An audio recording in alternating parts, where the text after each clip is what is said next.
All the audio recorded in this video is with the Razer Seiren Mini, except near the end where I'll do a sound comparison with the Fifine K669B. This review will consist of a polar pattern test, distance test, background noise test, Plosive rejection test, Sibilance test, then I'll compare it with the Fifine K669B. Then I'll do an analysis and give my verdict on if this is a good buy.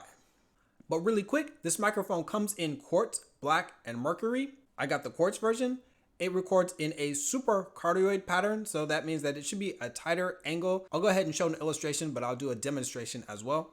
There's no gain option, so you have to do that manually in OBS or Audacity or whatever you're using. And this can be attached to a boom arm, which I have it attached right now. So I'm gonna spin it around, testing the Razer Seiren, spinning it, and we're gonna see how much it gets sound from the front, from the back, and from the sides. And we're gonna continue this test all the way till we get a complete 360-degree rotation. We got that right here. All right, now I'm recording with the Razer Seiren Mini. It is down on the desk. It's maybe about 2 feet away from me. This is how I normally sit.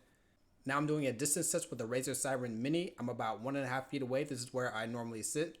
Now I'm getting quite a bit closer. This is a distance test with the Razer Seiren Mini, and the pop filter is off. We're gonna move back. Now we're about 3.5 feet away, and this is a distance test with the Razer Seiren Mini, pop filter off.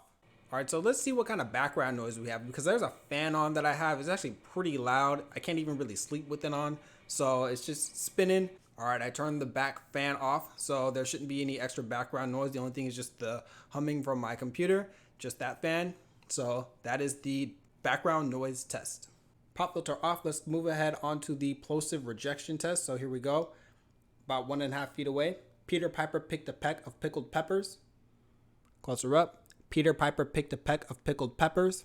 All right, now I have the pop filter on. Peter Piper picked a peck of pickled peppers. Now we're gonna go for a sibilance test. The slippery snail slid slowly across the sliding slope. Testing, this is a microphone test of the Fifine K669B. This is about 1.5 feet away. This is much closer up. The gain is at about 40%. Could move back behind the chair. Now I'm about 2.5 feet away. Testing with the Fifine K669B. I already did a distance test with this Razer Seiren Mini, but I'm doing this for comparison's sake against the Fifine K669B. Now I'm much closer, and I'm doing this for comparison. This is the Razer Seiren Mini. Now I've moved back behind the chair, and again, I'm recording with the Razer Seiren Mini. I'm about to get into my analysis. If this video has been helpful so far, please give it a like. Let's move on to the analysis. The first thing I noticed when listening back to the audio is how full it sounds, even when you're not right next to the mic. And this is actually pretty rare. Even the Blue Yeti and my favorite mic, the Blue Raspberry, and the Fifine K669B really start to fall apart when you're not really close to them. They completely lose the low end frequencies and they sound empty. But this one is still quite effective at different distances, which is important for people who want to use this right out the box. No boom stand. Just make sure you're pointing the front of the mic up at you. As for the overall sound, the mic is tilted towards the low end slightly, which I really enjoy. It's not like a booming, unnatural bass, but the low end is a lot fuller than the Fifine. It doesn't really emphasize the highs very much, but I really like the sound, especially just for like spoken word like I'm doing. The Razer Seiren Mini does very well with sibilance, no harsh S's, enough said. When it comes to plosives, that popping you get from P's and B's, this mic doesn't really stop that very well. This is the first mic I've used in a long time where the pop filter actually made a difference, so I would suggest getting one. The boom stand I have right here comes with one, and of course I've linked it in the description. As for background noise, it does a good job of dealing with like a computer fan, which I have right here, but anything louder than that, it's not magic. Like that fan was like super obnoxious.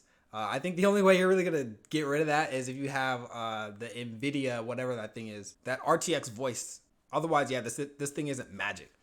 The only real downside to this microphone is since it's so compact, it doesn't have some of the extra knobs on it like other microphones do. It doesn't have a gain knob at all, and it doesn't have a headphone jack for you to listen to yourself back in real time.